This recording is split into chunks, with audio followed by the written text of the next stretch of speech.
so the next one we're going to do is a focaccia. Now, this is one of my favourite recipes of all time. There are so many different ways of making a focaccia, but this is one of my favourites, and I used to make this in my bakery and it used to sell really, really well. Used to get loads of good feedback and it looks absolutely amazing. To make the BIGA for the focaccia, first of all, we're going to add 201 grams of water, cold water.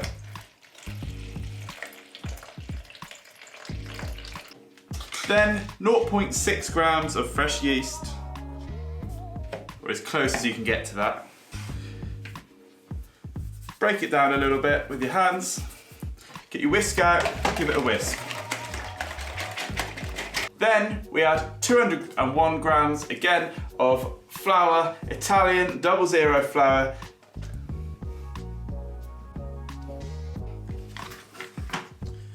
And then we give it a mix. Now, you can use the dough scraper like we normally do, or you can use a pincer method. Just put your hands in it like a claw sort of thing and just give it a good old mix around until it binds together.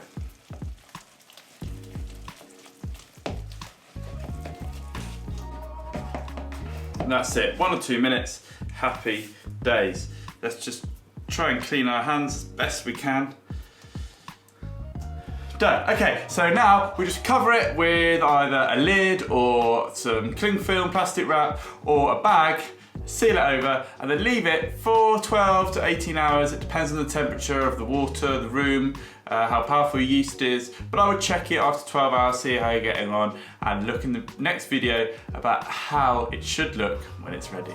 This has been left now for about 18 hours, and you can see the texture now. You should be able to see the texture.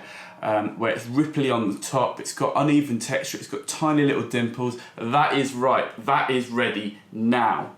Okay, you can make them quicker, you can add more yeast, but I personally choose not to, as it does affect the flavour and it does affect the structure. So in this bowl here, we have got 300 grams of flour. It is Italian 00 flour. Now this will give off a really white, sort of pure taste, and it's great for adding to oil, and it just tastes so fresh. We're going to add to this some yeast, and we're only going to use 6 grams here, so that's 6 grams of yeast.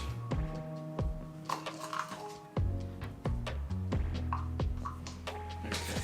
Bear in mind that starter has also got yeast in, so it's going to combine and really get this dough to go fairly quickly, to be fair.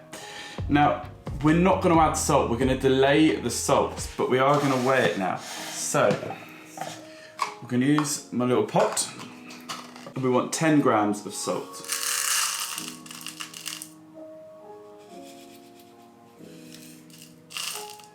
We're going to add our water.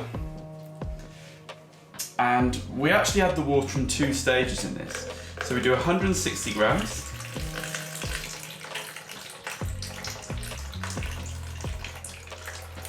That can go straight in with the BIGA. And then we're going to add another 26.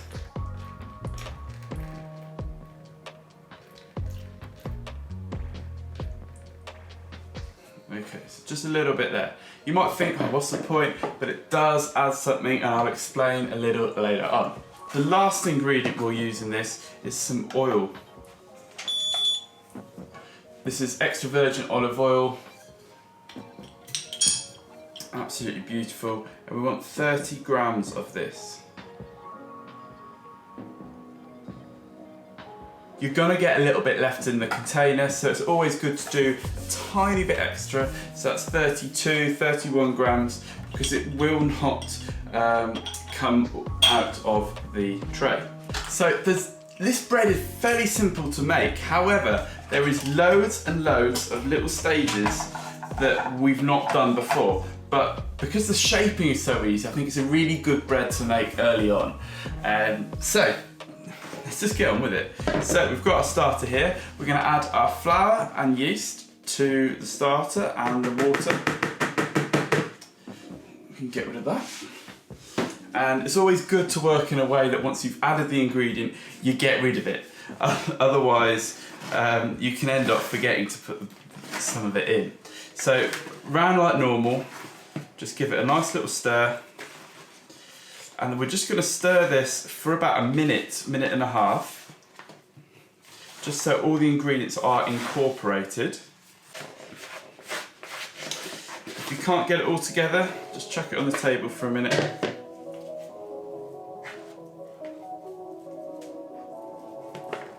And just do a couple of kneads.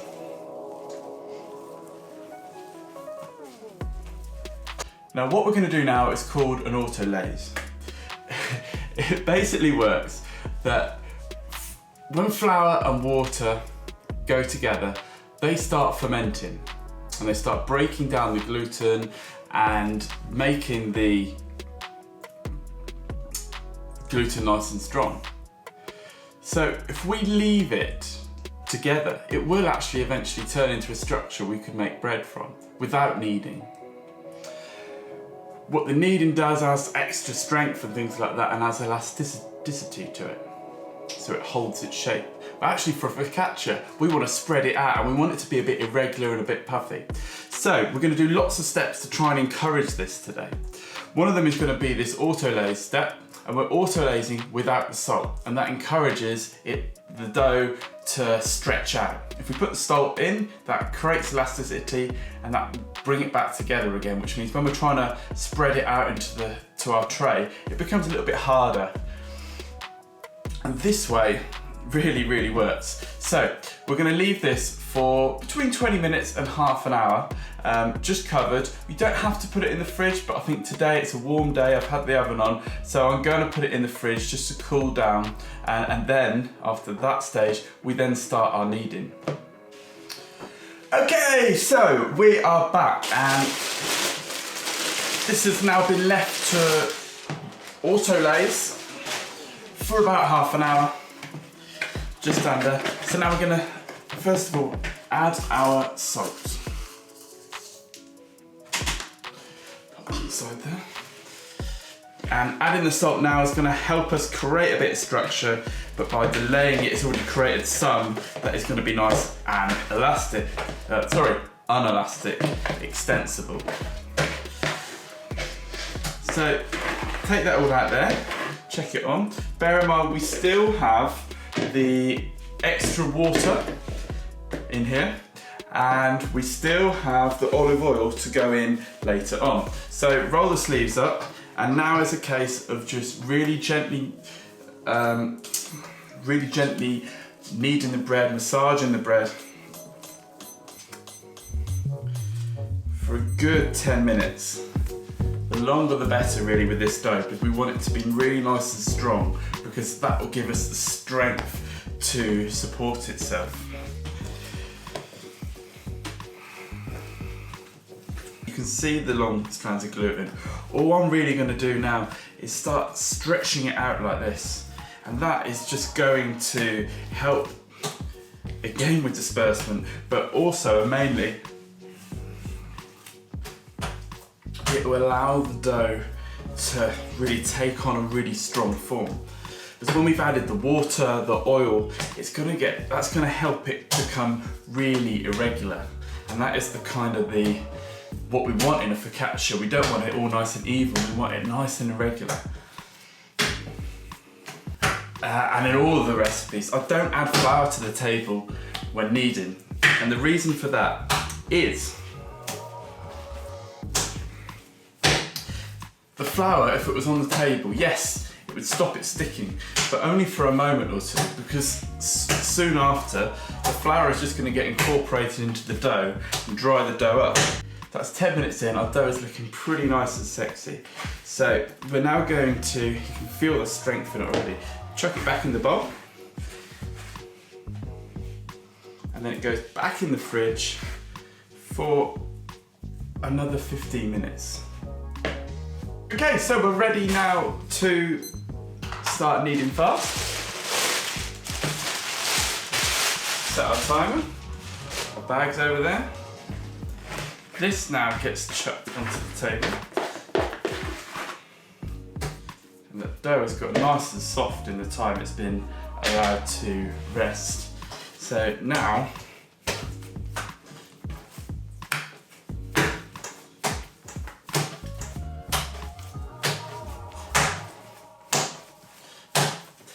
just going to need.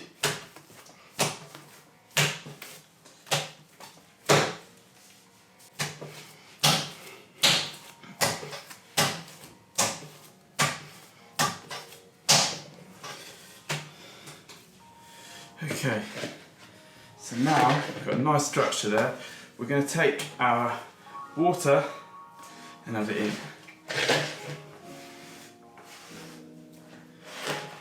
Maybe if we'd been clever, we would have put everything in there, and then I would have had one less thing to wash up, but there you go. Can't get it all.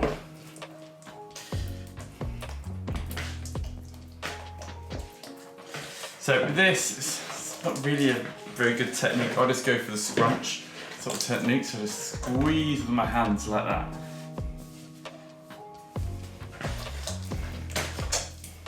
Just keep moving the dough around, keep squeezing it, keep swirling it, and eventually it'll all go in. It does sometimes feel like it never will, but it will.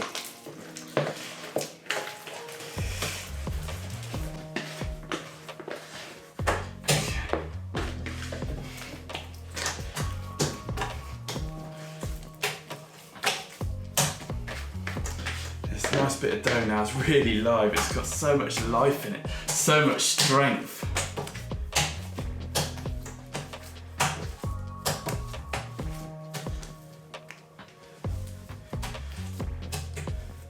Okay, back in that bowl it goes. And lastly, we add the olive oil.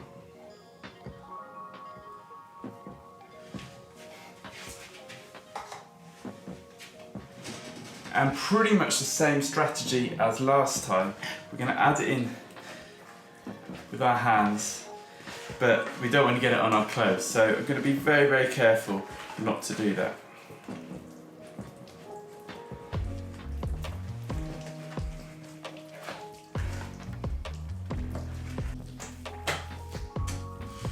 And as you start seeing less and less of the dough, we can be a little bit more braver in slapping the dough down onto the table.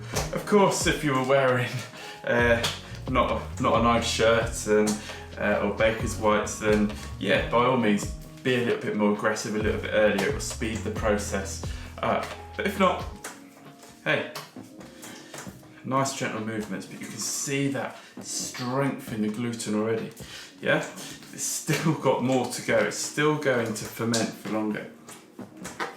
This is now going to ferment even longer because it's now going to go back in the fridge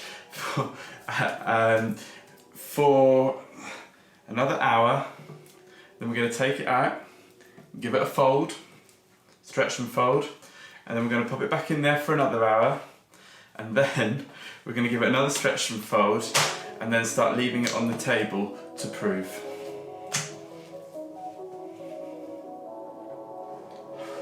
Okay, an hour in, and we are ready to give this dough a stretch and fold.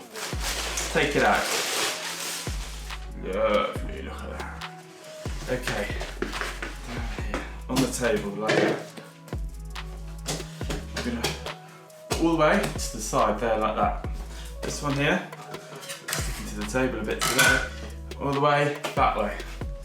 Okay, next one, that way, and then again over the top. I'm going to pop it back in the bowl.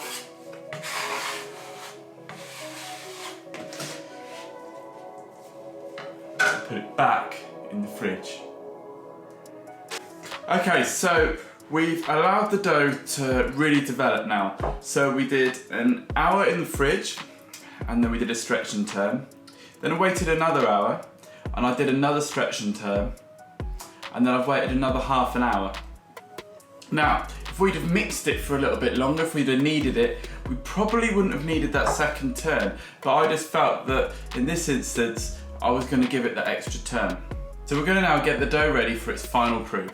To do that, grab some oil into a suitable container.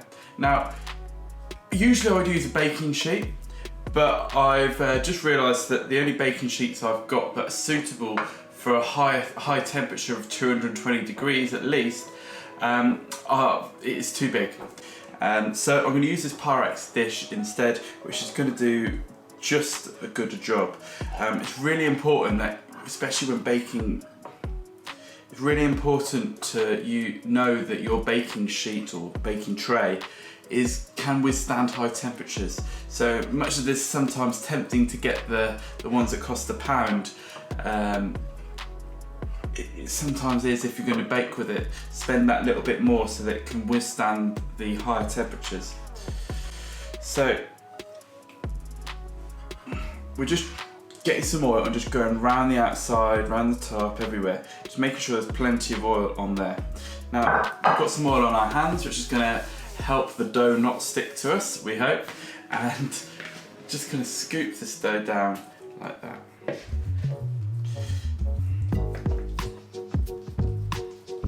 Okay, now with my hands, I'm just going to try and spread it out as much as I can. But you will find, look, it still comes back in each time. Now I can stretch out again. There's still that bit of elasticity that's bringing it back together. But that's a good thing, that shows that our dough is nice and strong. So what we do now is we're going to leave it for about half an hour, and that'll allow the dough to prove and shape up, and then we're going to come and shape it for the last time, then start putting toppings on and give it a final stretch before we put it in the oven. Okay, so now we have been to the shop, and first of all we're just going to give this a bit of a stretch, but before that let's just chuck a little bit of oil on the top, just because we can. And yeah, so we just don't want anything sticking, and it's just a case now of just stretching this out to the sides, to that side, to that side, and I'm just dabbing it. I don't care about these holes. Look at those holes. Yeah, I'll keep making them. Yeah, this is going to really help give our dough some nice structure. So for this topping, we're going to use some onion, some rosemary, and a bit of sage. Sage and onion, like it? So I've got a sharp knife, and I'm just going to, as thinly as possible, slice.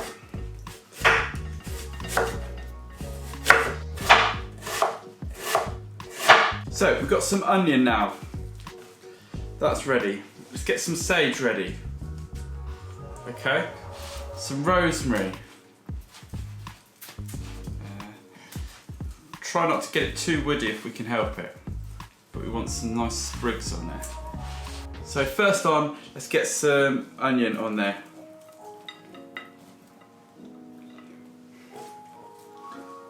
We're breaking it up as we put it on.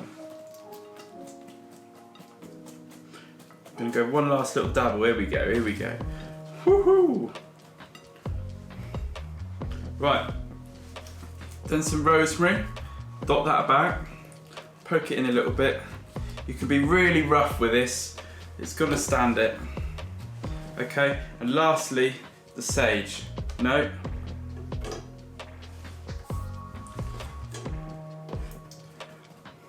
Right, now the sage will burn, so we're not gonna put that on now. What we are gonna do is chuck on, stop playing with it, Gareth, stop playing with it. Is chuck on a little bit more oil. That'll help finish off the top.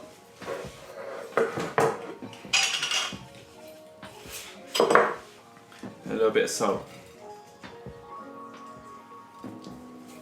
Again, we're going to add more of this later on. So, this now can go in the oven on a hot baking stone. And we're going to want some top heat as well. So not just bottom. I've heated the oven up on the bottom heat setting, but then once I put the bread in, I'm going to then change that to do top and bottom heat. So we're going to that oven spring, and then the top of the bread will then crispen up, and that's really what we want. If we were doing this in a commercial oven, we would crank up the top heat and turn down the bottom heat a little bit. So it's kind of like almost grilling it. So let's chuck this in, give it one more dab before it goes in. That's looking fantastic. And then I'm gonna put it straight in the oven. It's preheated to about 240, sorry. I'm gonna drop that down to 220 as soon as this goes in, and then no steam, and change the bottom setting to bottom and top.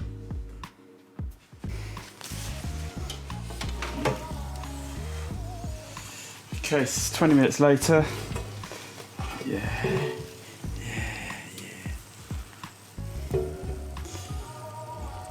Sage on top, it's going to wilt a little bit. I'm going to pop it in there. There'll be another 5 to 10 minutes. That sage will wilt a little bit. If you put it on at the start, it'll just burn. But put it on now, that should come out really, really good. Okay, so we're looking good now. Whew. Yeah. Okay, so it's got a nice wilt on it. Nice bit of coloration around the edges. Let's take it out. Okay, just to finish it off, we add a little bit of oil, as if there wasn't enough. And a bit more salt. So I'm going to just spread this sage out a little bit. You add it on now, the salt partially melt a little bit and partially stay and reflect the light. So we'll leave it in the tin for probably about 5 minutes